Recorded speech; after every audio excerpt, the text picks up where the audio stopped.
Good morning, everyone. Thank you very much. What a beautiful day. Great to see you all here. I'm Sally Lone, the CEO of the Financial Services Council, and welcome to the FSC BT Political Series Breakfast, the fifth for the year, but not the final. We still have one to go. I'm absolutely delighted this morning to be able to welcome the Shadow Minister for Small Business and Financial Services, Senator Katy Gallagher. Welcome, Katy. We really look forward to what you're going to tell us this morning. Warm welcome to Melinda Howes, General Manager Superannuation with BT Financial Group. Melinda will introduce Senator Gallagher shortly after breakfast. Welcome to the regulators with us this morning, Helen Rowell and Jeff Summerhays from APRA and Greg Kirk from ASIC. Great to have you here. And of course, welcome to all of our member CEOs and member organisations. Without your support at these sort of events, really we wouldn't be able to do the great work we do. So thank you so much for getting up early and coming. And thank you to BT Financial Group for this great political series because, you know, politics and financial services go together. I was going to say like love and marriage, but, you know, maybe not quite, but they certainly do. There's a lot to contest in our sector, but I want to make the case there's also a great deal more that we can collaborate on together. The Financial Services Council's members are a very big spread across the whole industry, which is the nation's biggest sector by value to GDP. Financial service is neck and neck with mining and has been for the last couple of years. It's quite significant. Our members span superannuation, life insurance, investment and funds managers, trustee companies and advice licensees. We all advocate for a financial services industry that delivers the very best outcomes and results for consumers, all Australians. We live in a world where the consumer is very powerful, as they should be, as we should be. We're all consumers. And we look at our policies and our enforceable standards through the consumer lens, whether they're for superannuation, life insurance, things like native title, investment, mental health training, wealth building, many, many more. We ask, does our policy and do our standards deliver better outcomes for people? People need to trust our industry. They need to be confident that we're working for them to protect their lives and livelihoods, to grow their assets, giving them quality advice, and that we're creating comfort and certainty for their retirements. This is an imperative in a world where less and less is certain. And the FSC has been instrumental in achieving some positive outcomes that will change our sector for the better. Chief among these is the recent release of the Life Insurance Code of Practice, less than 18 months after the independent Trowbridge review, which we initiated. The code is the industry's commitment to mandatory customer service standards, which are designed to protect every consumer who has a life insurance policy. Currently, we're working together with 4 other superannuation industry organisations to ensure that these commitments are delivered in group superannuation. This collaborative group will develop and improve group insurance in superannuation for all Australians. Our advocacy this year has again been a very big spread. We've successfully pushed for higher advisor standards, better education, ethics, a standards board for advisors. That's in the pipeline, very welcome. In superannuation, we urged changes to some of the government's budget tax treatment of super, including the removal of the lifetime non-concessional contribution cap. Our advocacy of lower regulatory burdens has also resulted in reduced reporting and disclosure requirements in superannuation reporting. Our policy work in funds management saw the Managed Investments Trust legislation passed through Parliament in May. This significantly simplifies the tax regime for those vehicles. We also expect the government to fix the complex withholding tax regime, work we've been urging for many years, and work that was initiated by Chris Bowen back in 2009 with that report, the Mark Johnson report, Australia as a Global Financial Centre. This work has been going on for a long time, and thanks to Chris and the former Labor government for their very constructive work on actually getting this on the table. Looking forward to 2017, we urge both sides of politics to work towards delivering a superannuation system that will be fit for purpose for the next generation. 4 reviews in the past 6 years into super have made it clear that super must be reformed to reflect modern Australia. Super 2.0 needs to be different to today's system. It must offer choice for all Australians. It must operate in a competitive, open and flexible market. It must deliver a comfortable retirement for all and reduce the numbers of people on the old age pension. Really critically, it must close the gender gap, which remains intractably high, and it must be fiscally sustainable over the long term. Australians want certainty and confidence in superannuation. This is a great public policy. We urge political parties to draw the line in the sand under changes to the tax treatment of super. We think it would be good to take super out of the budget cycle and link it to the 5-yearly intergenerational report. Finally, I think everybody in this room understands that our industry is under enormous amount of scrutiny and review, perhaps more than ever before in history. Since 2009, there have been 14 reviews into the financial services sector, and regulation has cost your businesses and ultimately consumers a total of $3 billion. There are several more reviews currently underway. During that period, we've had 17 different ministers in the relevant portfolio. That's just in a decade. So on the one hand, we've got a lot of achievements, but on the other hand, sometimes it feels as though we're wading through treacle. And I don't know that that's sustainable. We look forward in a moment to hearing from Senator Gallagher, who will no doubt have some fresh perspectives on our sector. We're looking forward to hearing from you. Breakfast will be served shortly, and after that, Melinda Howes will introduce the Senator. Thanks. Enjoy your breakfast.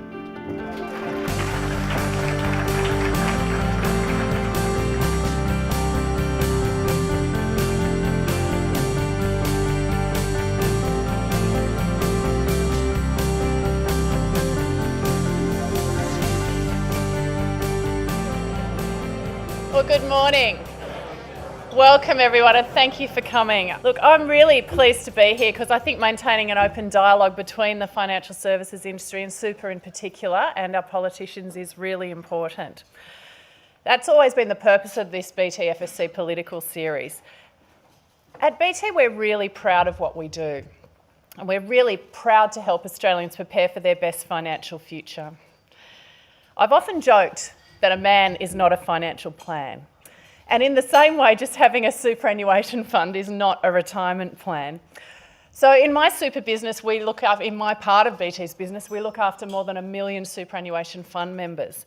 And what we're really focused on is helping those customers by making their super simple, engaging and relevant.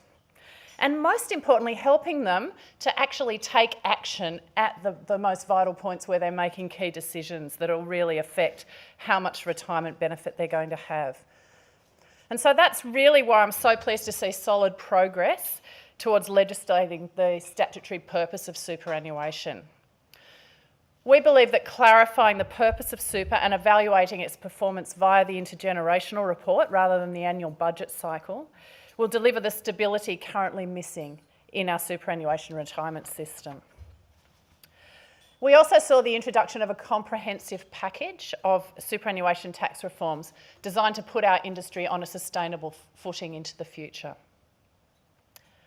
So this morning I'm delighted that we have Senator Katy Gallagher to address us. Senator Gallagher was appointed as Labor's Shadow Minister for Small Business and Financial Services, big portfolio, following the election earlier this year. Katy has a strong reputation for being policy and detail focused, attributes that are essential to fully understanding a portfolio as complex as financial services. In her short time in the role, I've appreciated the time and attention she has given to the industry and to a number of key issues facing us at this important time.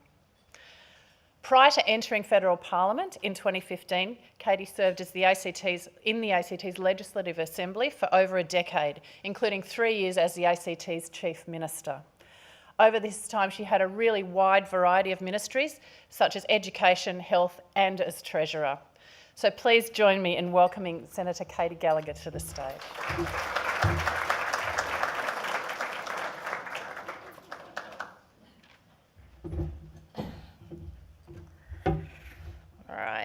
I work off an iPad, so it all goes well. as long as the battery doesn't run out or the screen doesn't lock. Otherwise, it might be quite a short speech. Thank you very much, Melinda, for the warm welcome and for BT's support for the FSC's series of breakfast events. It's a great opportunity for me to talk and with people, to meet you and to make those important connections. Can I begin by acknowledging that we gather today on the land of the Gadigal people of the Eora Nation, and I extend my respects to elders past and present. Can I also acknowledge Sally Lone and all of your team, Sally? I really do appreciate the time you've spent with me, the conversations we've had and the opportunities I've been given in this just the short few months that I've had in the portfolio to learn about what issues concern you, what priorities that you're driving and what's important for your members. It's been a great assistance for me in trying to get across my portfolio brief. It's a great opportunity to speak with you about Labor's policies in financial services this morning. There's certainly no shortage of discussion happening or reforms taking place. It's certainly, I've learned, a very dynamic policy area. It's been a very busy few months for me. But today I'll talk generally about some of the major issues that I've been working on in the sector, and I'll try and outline Labor's positions on these key issues. To those who attended the ASFA conference and were there when I spoke on Friday, apologies in advance. There may be some repetition of some of the areas I covered then there. As the Financial Services Council 2016 State of the Industry report noted, the financial services industry employs 451,000 people, 52% of whom are women. And the ABS data for the June 2016 quarter shows that over the previous 12 months, the gross value add to the Australian economy for the financial and insurance services industry was almost $148 billion. The industry manages $2.6 trillion in funds, including $2 trillion in superannuation funds. So put simply, the financial sector is of paramount importance to Australia because of the wealth it generates, because of the jobs it provides, and because of the unique responsibility it has for every Australian. It's also a sector that holds great opportunities for Australia. The 2009 Johnson report, which Sally mentioned in her opening comments, set out what our financial sector has to offer the world: a skilled workforce, a solid legal and regulatory framework, and a sophisticated funds management sector that has grown up and around our superannuation system. Labor continues to support the Johnson report's vision for enabling our financial sector to take full advantage of the opportunities in our region. As the FSC has recently pointed out, many of the recommendations of that report remain incomplete. However, as Chris Bowen, the Shadow Treasurer, told the FSC's Leadership Summit earlier this year, we are willing to work with the government on these measures and on measures that look to reduce any new and emerging barriers for our financial services industry. If I could just for a moment reflect on my experience in implementing one of the recommendations of the Johnson report, and this is the recommendation that all state taxes and levies on the insurance sector be removed. As the FSC has noted, these taxes add significantly to the cost of insurance and they're an impost on business.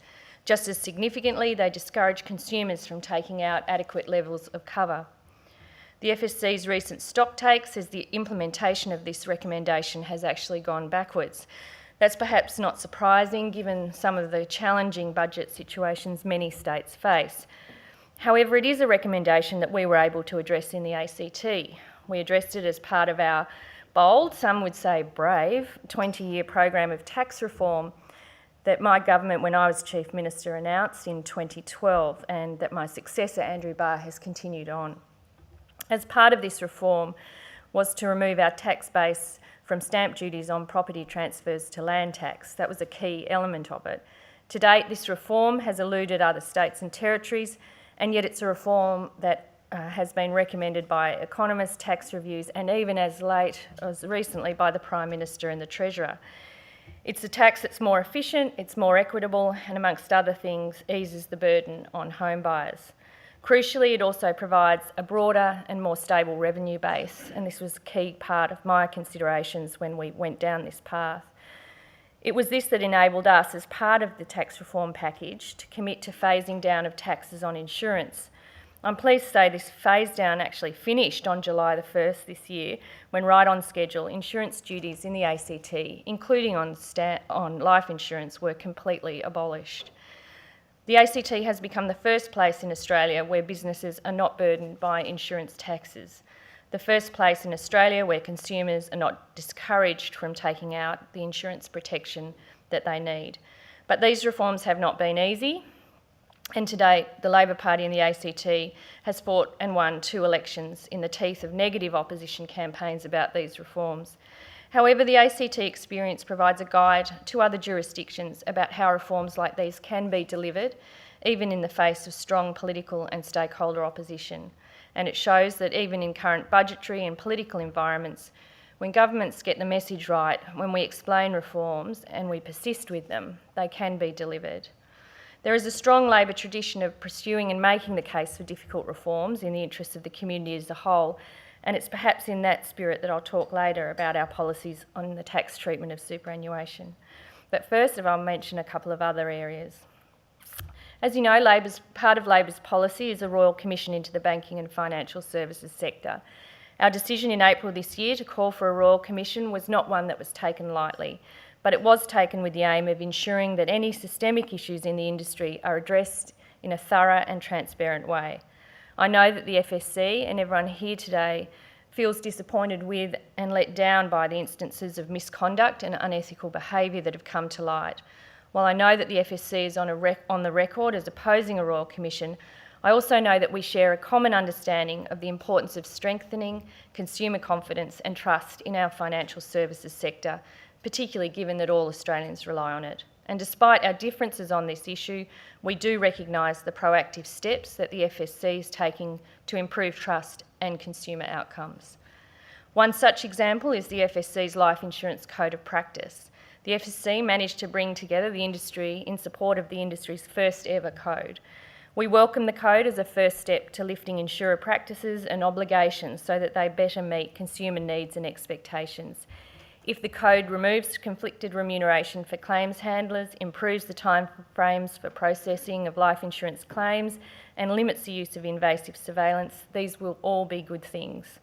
However, there are issues that need to be further addressed, and I know that the FSC is aware of these, including the code's application to superannuation trustees, medical definitions, and the independence of medical specialists assessing claims. We do believe there is more to be done in this space, both for consumers and for confidence in the life insurance sector, and I look forward to continuing to discuss these matters with the FSC as they are worked through in more detail and as future stages of the code are developed. Another example of the FSC's proactive work is the role you've all played through your members in the reform to commissions to financial advisors who sell life insurance products. The recommendations of the Trowbridge Review, in which the FSC was involved, were influential in the bill to reform life insurance commissions that is currently before the Parliament. Labor supported the Life Insurance Framework Bill when it was first introduced to Parliament earlier this year before the election, and that remains our position today. However, as we noted then, we have some reservations about the reforms. Industry has been engaged in a long process of consultation over these reforms, but we acknowledge that there are still some financial advisors who, whether rightly or wrongly, feel that their voices have not been heard in the process. We also acknowledge concerns of consumer groups that the bill could go further in protecting consumers in this space. The new timeframe, as outlined in the draft or in the legislation, means that it will now be 2020 when these reforms are fully implemented. And we think that the ASIC review, scheduled for 2021, is important in making sure these reforms are actually delivering the consumer outcomes required and desired. We also anticipate the introduction to the Parliament of reforms to mandate professional standards for financial advisors. It was back into September 2014 that the FSC called for an independent body to have control of education and professional standards for financial advisors, declaring that self-regulation is no longer a credible option for establishing higher standards. The FSC at the time urged the industry to redefine itself through robust oversight and high competency standards to rebuild the trust and confidence of consumers so more Australians seek financial advice. These reforms to professional standards for financial advisors have been a long time coming, and the government has announced they will be in the Parliament perhaps this year, and we will certainly await their introduction. We do welcome the steps that the FSC has taken towards improving trust and consumer outcomes in the financial sector. I note that the FSC, through Sally and her team, were one of the first groups to sort of knock down my door to come in and tell me about all the work that they were doing. It's work that I welcome, because ensuring that the sector delivers for consumers is certainly a focus that I'll bring to this portfolio. Now, let me turn briefly to the superannuation reforms that are currently before the Parliament, and it does look like these are two of the bills that will get it. Well, there's three bills, but two of them will certainly get the attention of both Houses of Parliament before the Parliament rises at the end of the next 2 weeks sitting. It's worth remembering that up until the 1980s, superannuation in Australia was largely the preserve of public servants and wealthy corporate employees. The Hawke-Keating government set in train a series of developments which led to super being rolled out to the whole workforce, culminating in the super guarantee. From this stemmed the benefits of reducing reliance on the age pension, a large national pool of capital. And there was the key vision that super should be something not just for the privileged few, but something for which all working Australians should benefit. This was Labor's vision back then, it remains Labor's vision today, and it's a vision that we have consistently worked to build over the past 30 years. Now, as in the 80s, Labor recognised that the tax treatment of super has to encourage savings, but it also has to be sustainable and fair. This has been the driving ideology behind the way that Labor has approached the significant reforms which are now before the Parliament. Superannuation tax concessions cost the budget about $30 billion per annum. And we note that the top 10% of income earners are receiving 38% of those concessions, and the top 20% take 55%. Given the need for budget repair in the current environment, and I know that's a risky statement to put out in the superannuation industry who don't like to see super being seen in terms of budget savings, but having said that, these figures could not be ignored. There was a clear case for sensible reform which sought to rebalance the growing inequity across the system. And that's why, prior to my time in this portfolio, Chris Bowen and the economics team has been leading the superannuation reform debate, arguing for super tax settings that are targeted, fair and sustainable. We first announced our intention to make reforms to super tax concessions back in April 2015. At the time, the government did attack those proposals and criticised them. However, they then announced their own package in the 2016 budget with several measures which were, if not similar to Labor's package, certainly delivered a very similar outcome. The pledge at the time was that these policies were ironclad, but as everyone in the room will have noticed, there were several months of bit of discomfort, and the government scrapped the most controversial part of their super reform package by getting rid of the $500,000 lifetime non-concessional contributions cap. Following the government's revised legislation, we had a look at our own package again and revised it against the package that was actually going to come before the Parliament. I think we've tried to work in good faith with the government to see genuine reform in this area. And Chris Bowen and I finalised a package which we announced a couple of weeks ago, which sought to balance the sensible reforms which made the system fairer, but also contributed to some budget repair. There are, I should say at this point, and to give you some hope on the job of reform that sits before this Parliament, there are, I think, of the 9 measures the government's bills seek to address, there are 5 where Labor agrees with the government. There are 2 other areas where we think there should be further amendments, and there's 2 areas where we oppose. And perhaps if I just go to those.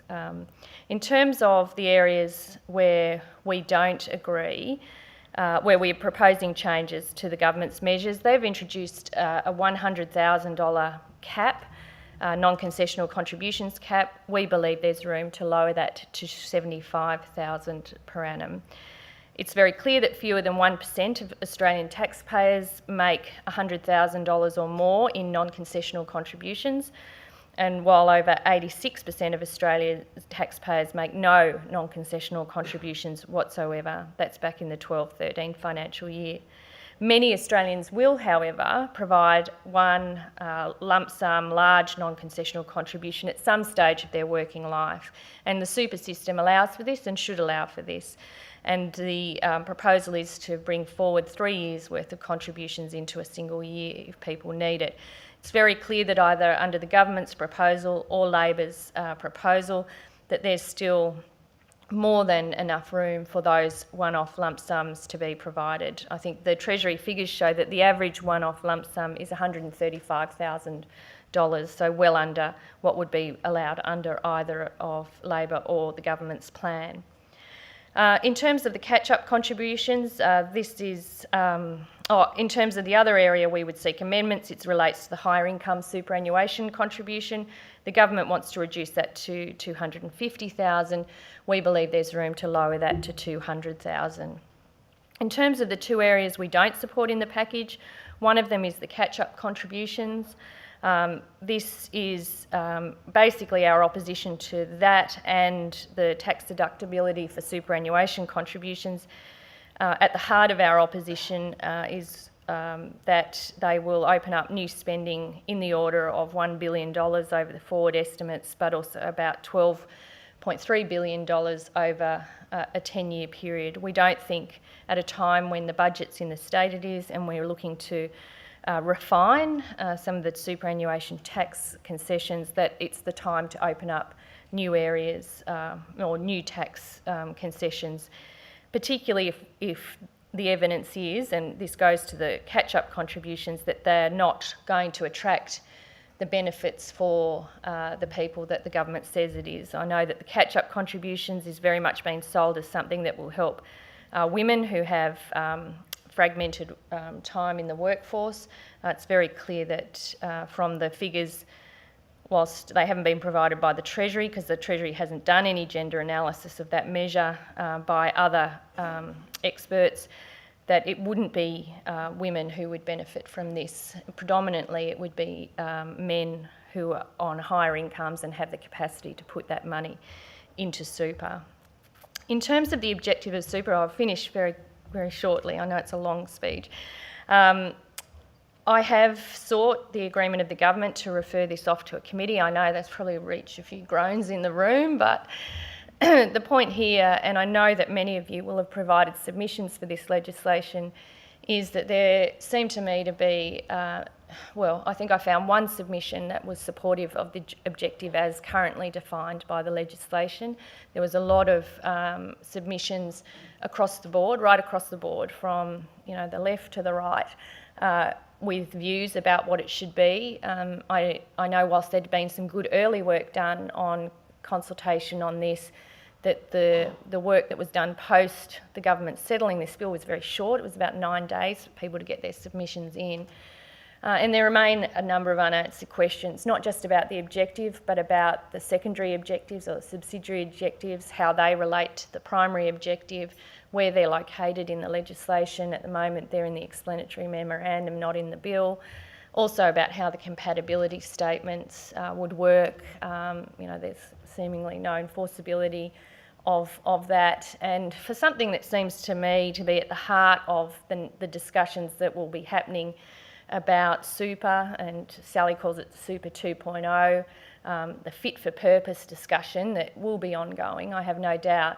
It seems to me that getting the objective right, and as David Murray said in the FSI report, where broad political consensus, or I think they were the terms used, that we should attempt to reach that before an objective is legislated. I don't know if that's possible, but I think we need the time to try and get it right. And many people have said to me their preference would be to have no objective of super if it meant that we got one that nobody agreed with, considering the role that it will play in formulating public policy, but also the role that we see super playing, particularly as people are living longer and spending more time reliant on retirement savings.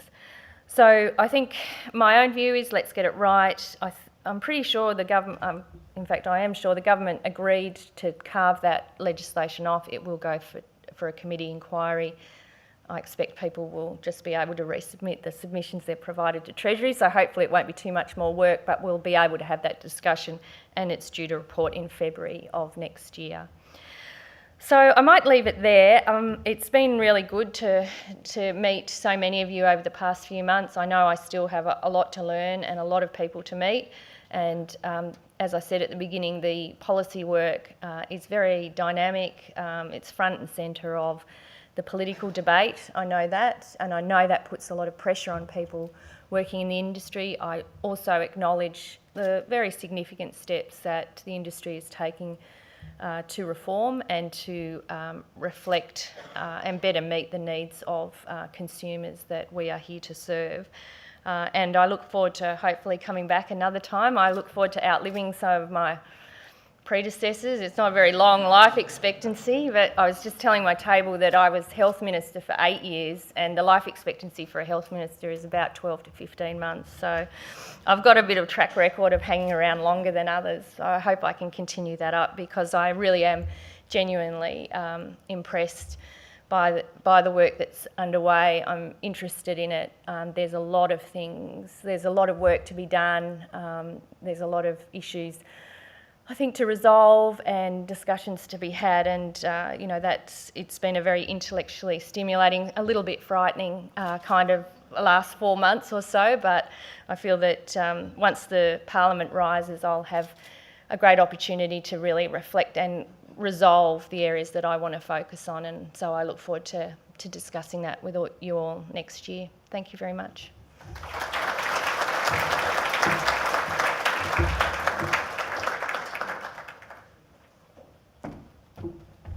Thank you so much, Senator. You're wrong about us, getting sick of a long speech. We could stay and listen to you talk about superannuation. In fact, we could stay and listen to anybody talking about superannuation for hours and hours. Thank you so much, Senator Gallagher. That was really comprehensive and very clear, and we got a really good insight into, as I said before, some fresh perspectives, and you've been very, very clear with us. The things that I took from that, yes, the objective of super, we have to get that right. You're absolutely right. So we will be dusting off our submissions and resubmitting those, and because we do need to get this right. It's incredibly important for the next generation. The other thing, stamp duties on life insurance. Congratulations. This is something that's been hanging around our industry for way too long. It is hugely detrimental. It adds big costs. It's a regressive tax. And if you look at a map of Australia and the different taxation levels, different schemes all around Australia for life insurance, it's a dog's breakfast. So I would encourage any state treasurer to follow the lead of the ACT. So congratulations and well done on that. And thank you so much. We know you've got to head to Western Sydney now. We really appreciate the time that you've put in to understanding our sector. It is difficult, it's technical, it's broad. You've come up to speed really quickly, and we really look forward to engaging with you further. And there'll be no shortage of people knocking on your door to come and have a chat. So thank you so much, and thanks everyone for coming. Please thank Senator Gallagher again.